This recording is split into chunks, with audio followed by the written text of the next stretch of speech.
Apa kata-kata yang saya dapat tu bukan kata-kata motivasi. Kalau tak boleh buat, tutup je kafe tu. Tapi saya tak naklah macam tu kan, sebab mak dah susah payah keluar satu lump sum duit bagi kita buat kafe, and then starting partner dah tinggalkan. Saya tak nak sia-siakan duit mak saya macam tu, walaupun dia yang bagi green light untuk saya tutup.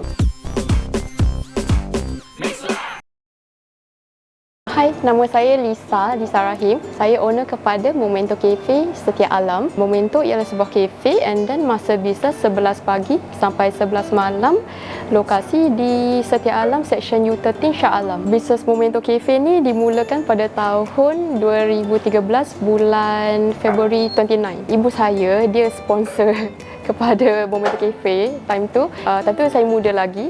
Saya, cousin saya dengan sister-in-law saya, dia macam nak tolong kita orang, sebab kita orang time tu career pun tak menentu lah. Dia bagi macam satu investment amount. Starting kita orang nak buka just normal macam ice blended dekat area Klang, tapi time tu saya dengan cousin saya.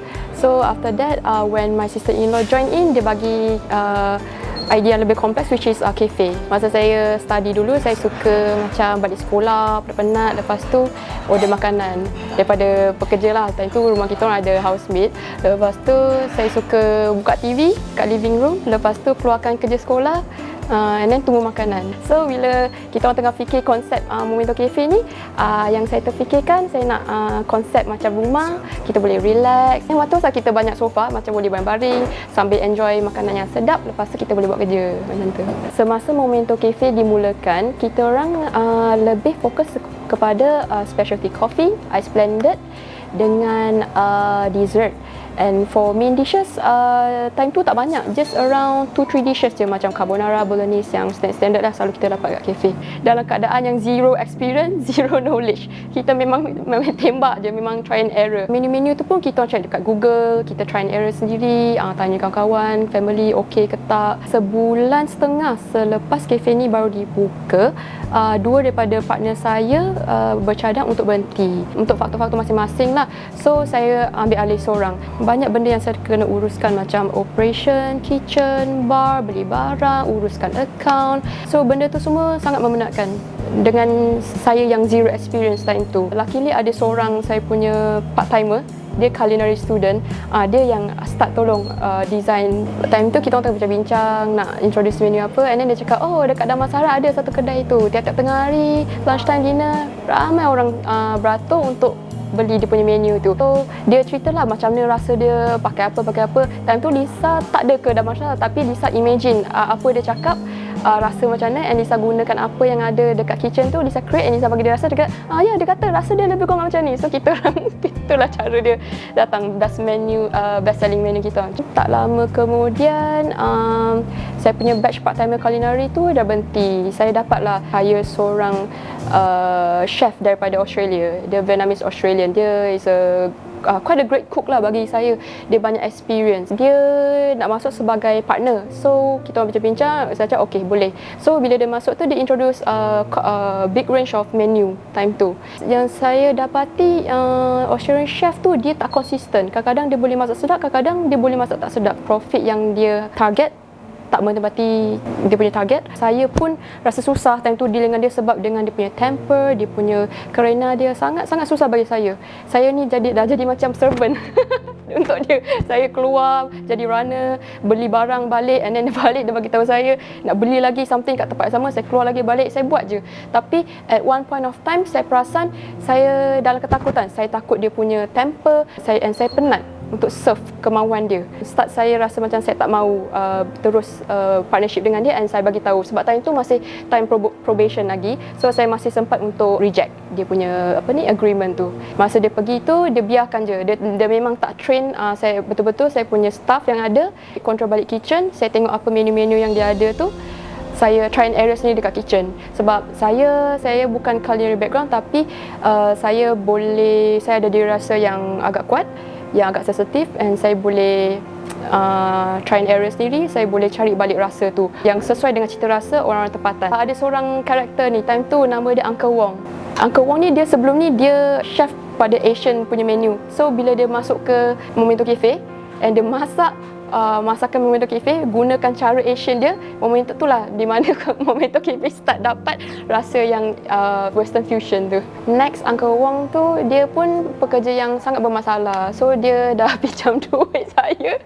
Lepas tu dia dah lari. Lepas tu time tu saya susah payah lagi cari pekerja Vietnam. And then time tu saya dapat batch pekerja-pekerja Vietnam. Yang good thing about Vietnamese ni, diorang kerja cepat. And then diorang pun, orang dia agak lawa, orang Vietnam. And then diorang pun pandai masak.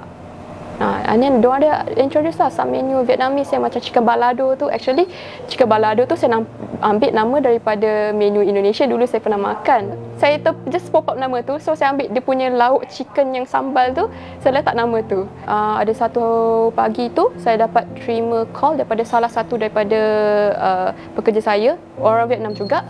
And then dia cakap, "Bos, 2 pekerja ni dah lari lah. Dia bawa lari saya punya pasport, saya punya duit. Bos mana? Datanglah sini." Time tu saya pun terkejut. Dia terus datang, lari, rush ke sini, tengok. Saya tak tahu macam mana nak operate hari tu. Saya dah jadi macam anxiety. Saya terus lari ke kitchen. Saya ingat lagi saya angkut frozen chicken tu 3-4 kilo, letak dalam sinki. Saya nak defrostkan. Saya nak start masak untuk lunch time nanti. Tapi saya sampai menggigil, saya tak tahu apa nak buat. Tapi tu je yang saya dapat fikir. And lepas tu lah saya dapat batch pekerja saya hari ni, sekarang ni, sampai sekarang. Yang the best pekerja yang saya dapat, foreigner jugalah, orang-orang Bangladesh. Semua yang berkualiti, semua yang ada experience, semua dah tak ada. So time tu saya yang tukang masaknya, saya tukang buat airnya, saya tukang training pekerja-pekerja barunya.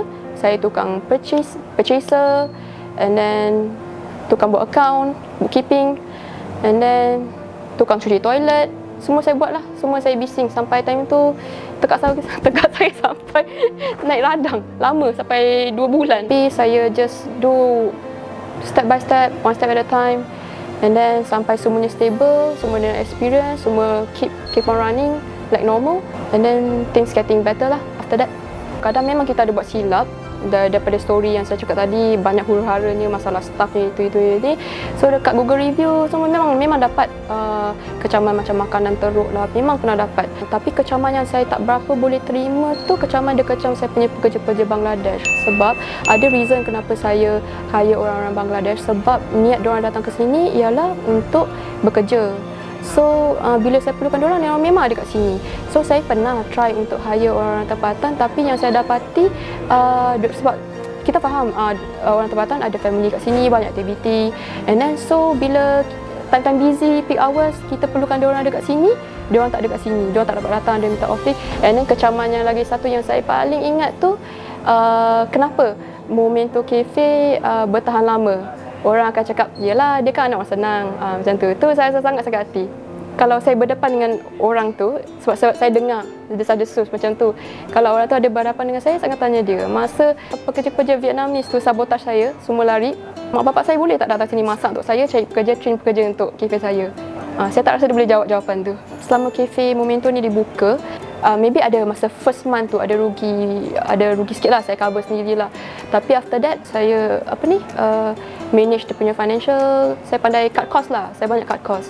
And then banyak benda saya buat sendiri, and then beli barang pun juga jimat, and then itulah cara saya hadapi.